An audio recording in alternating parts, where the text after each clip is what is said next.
welcome back to the Dear Global Leader podcast. Today I have again a fantastic guest. This is Alan Colquitt.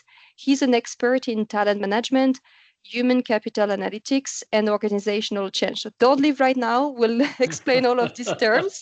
And Alan has spent many years helping organizations rethink how they measure this performance, developing leaders, build strong succession pipeline. And I think every people that wants to have career advancement already heard about these terms and don't know what really, what does it mean, what is behind it. So we'll spend 1 hour with you, Alan, and maybe you can give us some of the clarity. And I'm super happy to have you today. We'll start with the part one, which will be all about these hidden rules of career development. Before starting, maybe you can explain to us what is the pivot that brought you into all of these topics. I've always been in a technical HR role. My background, my training is as a psychologist, an organizational psychologist, but more of with a strong research foundation. So I've always been in an analytical role, whether it's more organizational analytics or individual analytics. But honestly, I think the shift for me is really two different shifts. One shift was, I've always been around the performance management topic my whole career. It was but I had never owned it. So in 2010, we went through a reorganization at a company I worked for, and no one really ever wants to own performance management in their company because you get all the complaints. So in 2010, we reorganized and decided that I was going to take responsibility for in addition to my other responsibilities, take over the performance management process. And so at that point, it was the first time that everyone had their Alan Colquitt doll and they had their voodoo pins and they were sticking their pins in Alan Colquitt because they were blaming me for all the problems with that process.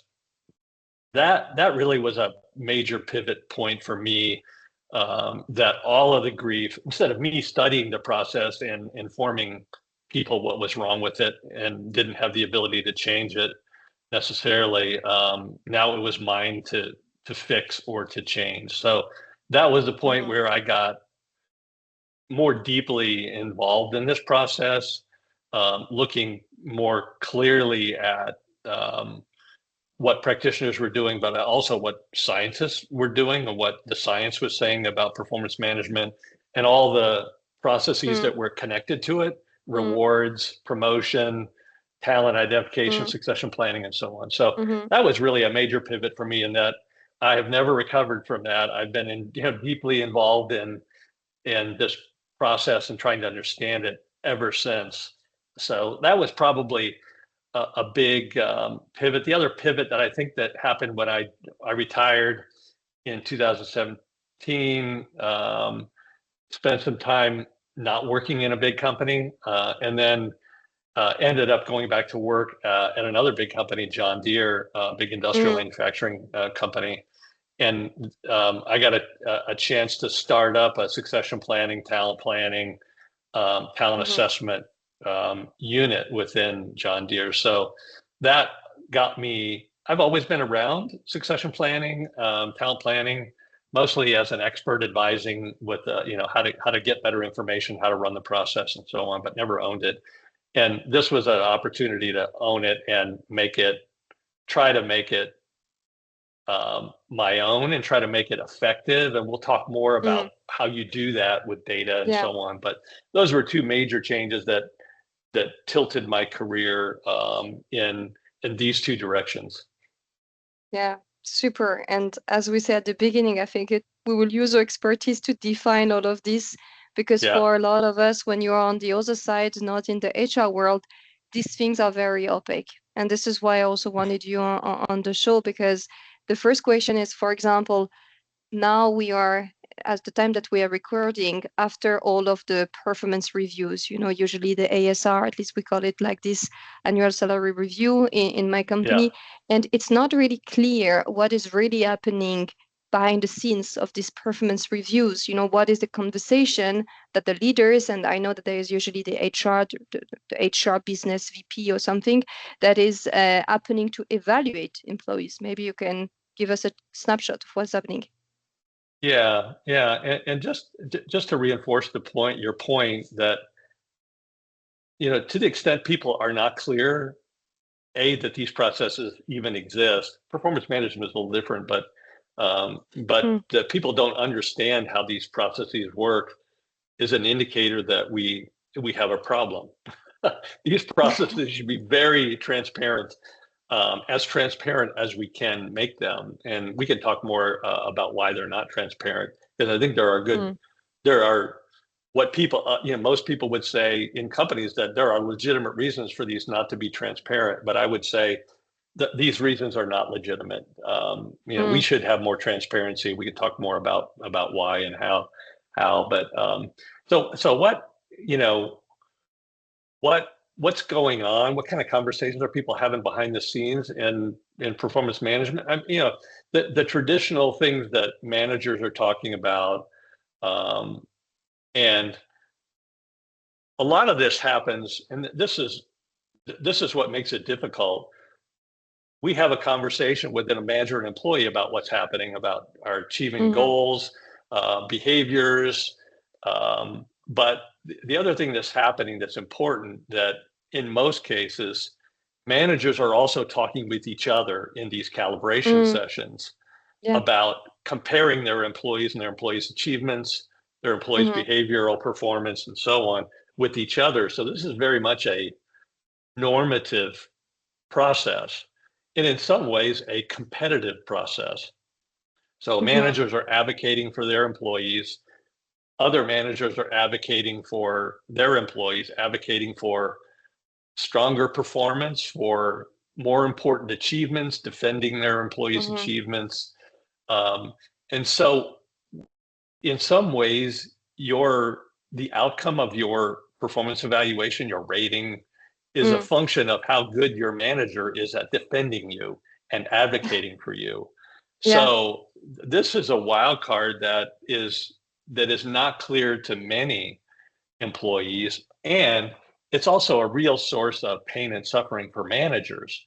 And why should my influence skills, my aggressiveness, assertiveness, factor into the rating that my manager, that my employee gets? So it's important to understand that. But I think the traditional things that are talked about are the things that we should talk about. Achievement, the what's in the hows, what did they achieve? Did they achieve their goals? Did they exceed their goals? Did they do other things above and beyond? How does their performance compare to others? This is a big part of, so when a manager is in a conversation with an employee, in their head is always, how do these compare? How do these achievements compare to others? Because that will drive a relative rating and a relative discussion of compensation implications. And so the other thing that happens, again, that's not always clear, is there are other things that affect these judgments other than the last 12 months of performance. Some of these are legitimate, somewhat legitimate. So how did they do last year? How was their performance? What's their performance track record look like? So they take into account the full time in the team then? Is it the progression? Is it what you're trying to say? Yeah, sometimes. And what we found in the research that we did is these things all affect a performance judgment. And in some ways, those other factors, those other criteria are not legitimate. This rating should affect this last 12 months of performance. But we found people are factoring in the performance history in the past. Are they on a trajectory that's like this? Are they in a trajectory that's like this? Are they a high potential? Are they someone that has critical skills that I can't do without, that I don't want to make angry? And so what happens is people are using the implications of the rating to drive the rating. Do I want to give them a pay raise? Do I want to keep them? Do I want to make them eligible for a development program that requires a certain level of rating? So all these things affect my rating that is supposed to be the last 12 months of performance and these objectives, but other things influence them that appear to be legitimate. But what's important is these things affect my judgments differentially across managers. Some managers will not weight them at all. Some managers will weight them heavily. And so what you have is this error that happens. This is all error.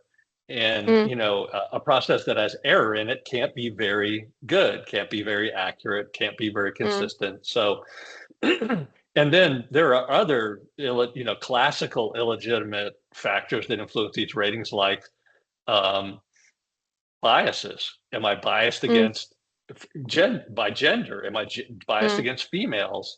Am I biased against people that aren't like me? Or you know, will my boss go along with the rating? In a lot of companies, my boss has to approve my ratings. So am I thinking, are they going to go along with this rating? And do I make my ratings based on what my boss wants? And, you know, and there are other things like visibility. Do I know this person well? If I'm in a room with other managers and every other manager, my peer says, oh yeah, I know them, they're great. That's different than if this is somebody that not many people see. They do things, but they're more behind the scenes.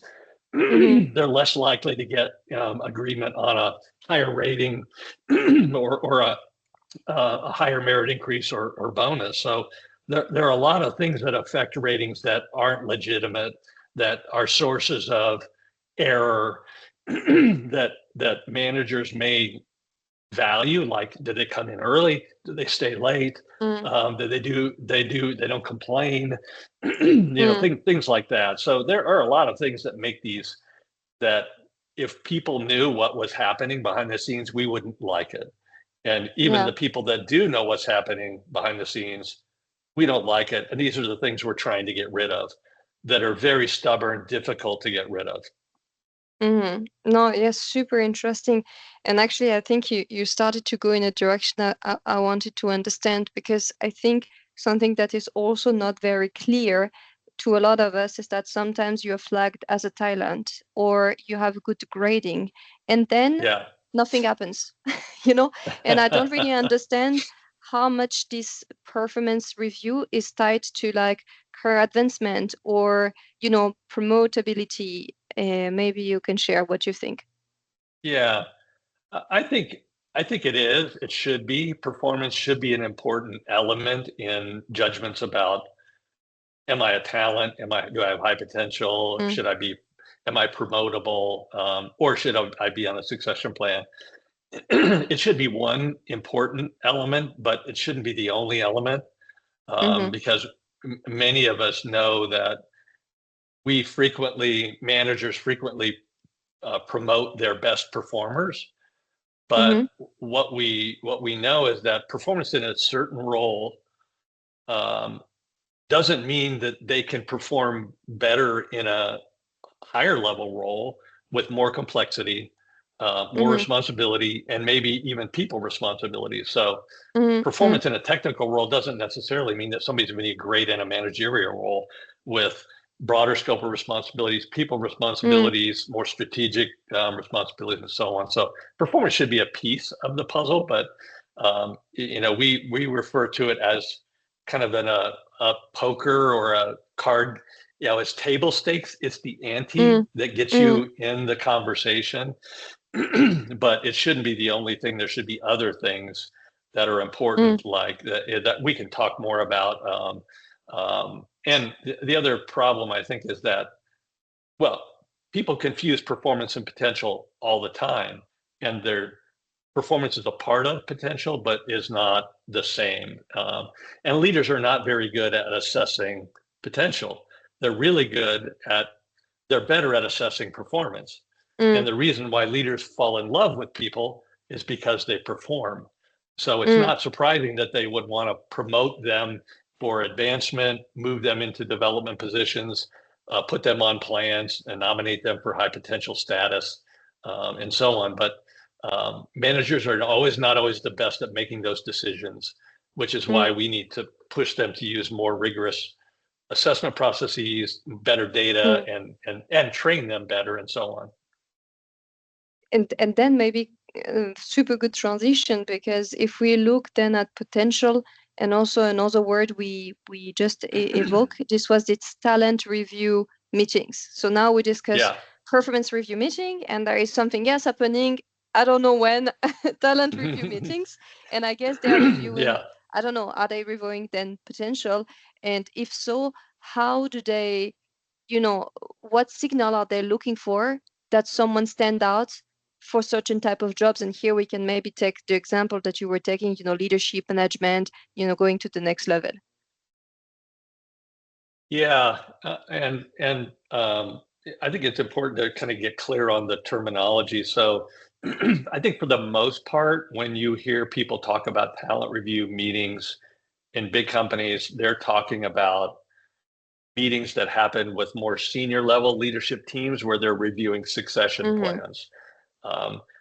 Other companies use talent review meetings to focus more on lower level talent. So anyone who's high potential, for example, so much bigger pool, and using those meetings to discuss who has high potential and calibrating and reviewing to make sure that we're all using the same standards for who has leadership potential, for example.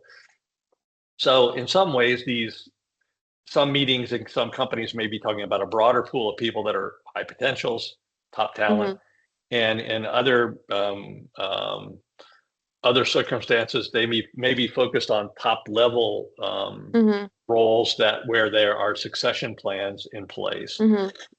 That's probably more common. And in those meetings, depending on how they're run and the criteria.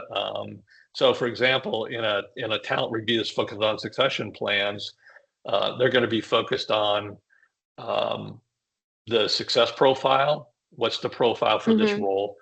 And the signals that make somebody stand out in these meetings are going to be more. Performance is going to be one piece, and there are some really good models of potential. Alan Church and Rob Silzer have a model called the Leadership Blueprint. If you or your listeners will Google that, they'll find an article called the Leadership Blueprint, and the models that I use are based on that model, and it's not just one thing. Performance, it's interest and motivation. So performance is one thing. They have a track record of performance, but that doesn't mean that they will be successful at higher levels. Are they interested and motivated in being a leader? Do they really want to be at the edge of the spear? Do they want to be in making the hard decisions? And so are they really motivated by power, influence, authority? Because not everybody is. That's another piece. The other piece is, do they have the foundational skills and abilities to be a leader? Ambitious, social, strong, adjustment. What are those factors that mean they have the basic wiring to be a leader? But even those three, you could have strong performance, really be interested and motivated in being a leader, have the foundational skills, but are you going to learn? You're going to have experiences along the way. How motivated are you to learn what you need to learn at every stage? Or are you just checking the box? I've had this role. Now I need to move on to the next role. We all have seen people that they are motivated to just check the box versus people that I have stuff to learn. My first international assignment, my first cross-functional assignment. Is the humility there for them to say, I have a lot to learn and I need to pay attention and I need to listen and I need to be coachable and so on. And then the last piece is, the last piece is limiting factors. Do they have these fatal flaws that get them into trouble when they're stressed, when they're bored, And are there things that they need to learn to manage when they get in crisis situations, stressful Mm, situations? So those 5 factors are the factors that we need to look at and that we talk about in talent review meetings. Do they have all of those? And uh, mm, how coachable are they? What's the evidence? Excuse me, for strength in these areas. And if we have assessment results, let's see the assessment results for each of these areas. So those are the things um, that should be, going on in these discussions. That these are leaders, so they're always going to play favorites. They're going to have their favorites based on their mm, experiences, and are they? And you hear all of this discussion in the meetings, mm, but I think our goal is to make sure that the people they have to talk about are all the best people, and then mm. leaders are going to make their judgments based on who they're comfortable with Yeah. HR people pressing them. Are you just picking people for your staff that have always been in your unit or in your Mm, business? What about people mm, from other businesses? Are you mm, parochial? Are you too parochial? mm, You know your people, but you don't know people in other businesses as well. So those are the things that are going on, and the signals that we need to pay attention to are those 5 things, and we need to make sure that we have the best data about those things, and the best data about their competency, their experience, mm, their skills and abilities, so we can counteract the biases. And then the managers and the leaders will make their choices, have their conversations, and then come out with an organization plan that gets people ready for the right roles in the future. mm-hmm. Super interesting. I was kind of thinking it's really interesting because I think a lot of us, on the employee sides, really wait a lot for this performance review. We have the feeling that, oh, this is the time, my chance, to prove that I did great. But now I understand that a lot of things are happening actually through the manager, through the HR, and I just want to understand what in 2 part. What can an employee do through the year to not wait for the performance review to be seen? And what is a mistake to not do during the performance review to remove your chances to be promoted? Yeah. I think I think the things that as an employee that you should focus on. In some ways, you have to deliver. So Mm, deliver on your goals. Um, mm, that's the most important element of what goes into the performance review equation, the talent yeah. equation in general. So do everything you can to deliver. And so that's number one. Number two, I think and this is the political part. We have to understand that performance reviews and the whole performance review process is a political process, full Okay. stop. So, and this is the hard part for employees. Mm, Um, we used to call it running for office. And so you have to run for office. You have to be visible. What mm-hmm, really matters in these, I've sat in dozens and dozens of these talent review meetings. Visibility is critical. If the people around the room, the leaders or the managers, don't know who you are, it's not gonna matter. They need to know who you are. They need to have some visibility, um, of the work you're doing mm, and the achievements that you're making and the value you're adding. So part of what you need to do yourself is merchandise your accomplishments with mm-hmm, the network of people that the customers you're serving internally. Merchandise yourself and your accomplishments with them, and also push your gently as you can with your manager. Get me mm-hmm, exposure to the broader leadership community so they know who I am. And So this is the political part. The other part, Mm. any opportunity you get to volunteer for something that gets you visibility with more senior leaders will help. So the visibility part is really important, and the network. This is all the stuff that employees don't necessarily like to hear, and Mhm. people who are more introverted don't like to do. Mhm. But I think employees have to get comfortable with some level of, what we call blowing your own horn, right? You have to trumpet your own accomplishments, and it's not always easy for people that are much more humble Mm. to do that. But it's really important to merchandise your accomplishments so people know who you are, know what you're doing, know the value you're advocating. And the other more formal ways to do this is with mentors. Like any Mhm. opportunity you have to get a mentor, to get a coach, to get a Mm. sponsor, Mhm. they will advocate for you and network for you and defend you and your accomplishments as well. So um, that's really critical. Starts with delivery, but then merchandising those accomplishments and the value you're adding more broadly, so people are aware of it and aware of who you are and what value you're adding. Yeah, yeah. I think also it's a bit cultural. It's also a piece of the podcast is that, for example, when I work in the US, I felt that even when I was meeting someone new, I knew their CV. They Yeah, wanted to tell me all what they did. I'm like, don't worry, I trust you, and so on. yeah, But I think there is some culture that don't do that naturally. We call that sell yourself, at least in Europe, yeah, and it's not really yep, seen positively to do it.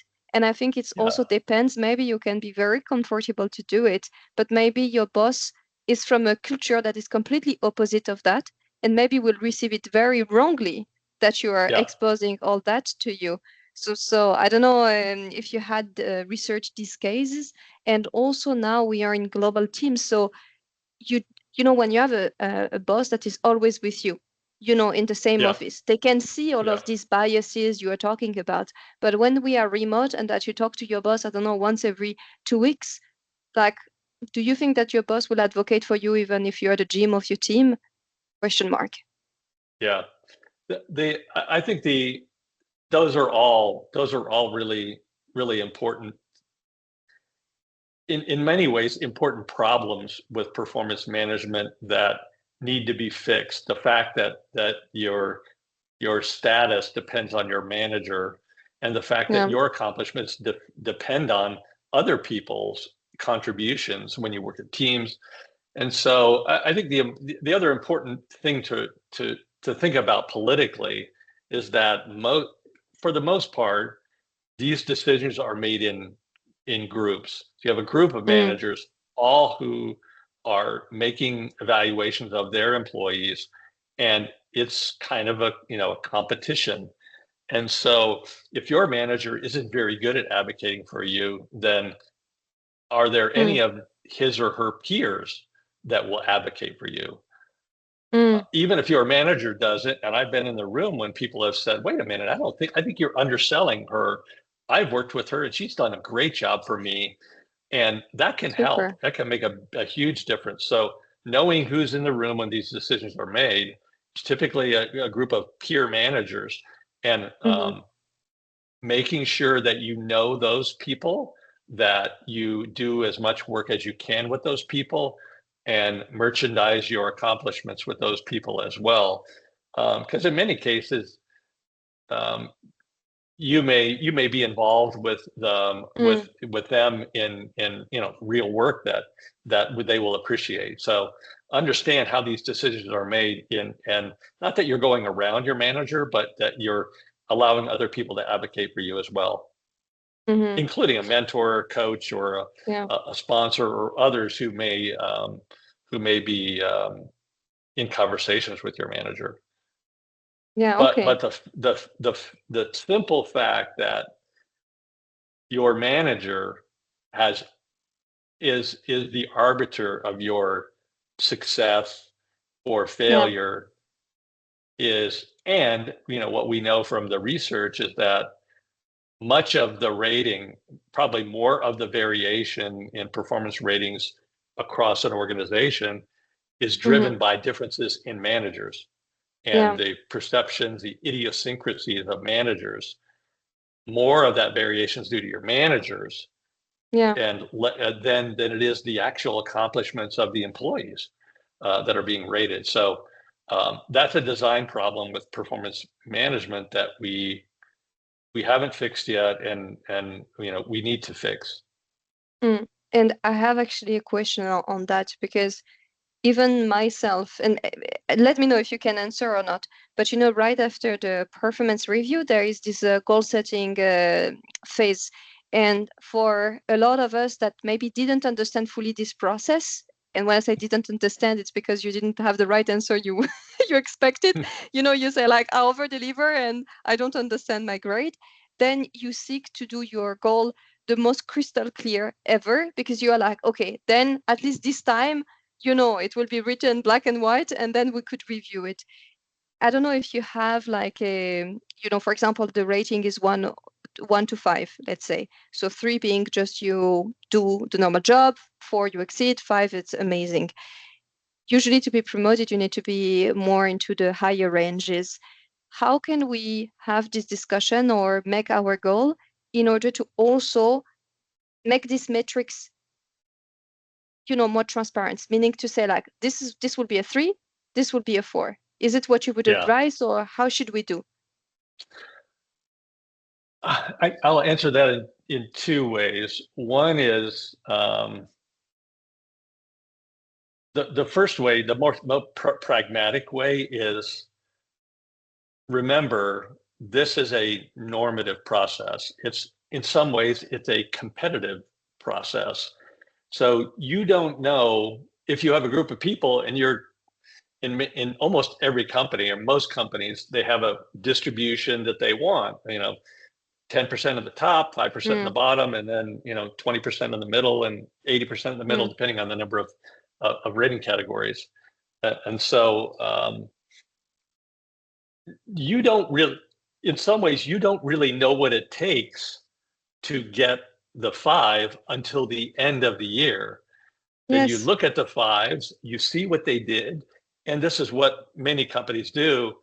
And they scour the notes of all the 5s, and they say, this is what it takes to get a 5.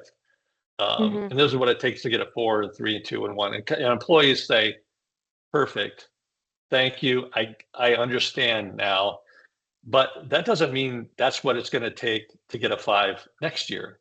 Because the other thing you always hear is, we need to raise the bar. And this Mm, makes me crazy. Why do we need to raise the bar? Um, so if the bar is always raising, employees never know what it's going to take, mm, because the process is competitive, it's normative, it's comparative. And hmm. so really the only way to deal with this is to change the process so it's not so competitive, it's not so normative. But at the end of the day, there should be rating guidelines that do Mm, your best to explain what generally it takes. The other way, and this is what in many ways is so perverse about this process. The way to fix it is to make it more complicated. So that's why if you embrace traditional performance management, and one of Ed Lawler's one of my mm, all-time favorite researchers. He said you have to go all in, and if you really want to do this right, when you sit down to think about your goals, we bring all the managers again for a calibration session on the goals and say, yes, good idea. if what are the goals that if they were accomplished would achieve the 5 rating. And so Yeah. you give everybody a chance to calibrate on goals so you can shape your goals. And it also becomes clear at that point that if she accomplishes this goal, she will automatically be a 5. And we'll start to understand what's the differences between these goals: high level of sponsorship, high level of Mm, resources, really important. It's a part of the HR. It's the number one objective for HR this year, or it's the number one objective for my business unit this year. And so then people will understand, wait a minute, a lot of what makes these achievements a 5 has little to do with what my employee does and more to do with the glow around this project. So having a goal setting calibration session would really be helpful to manage how people see their goals and to help have a better understanding for if they achieve these, are these worthy of a top rating or not? If not, should we adjust them, or should we understand that not everybody is working on 5 worthy projects? Yeah. I was laughing a bit because I have the feeling that if you develop a brand for yourself that is like,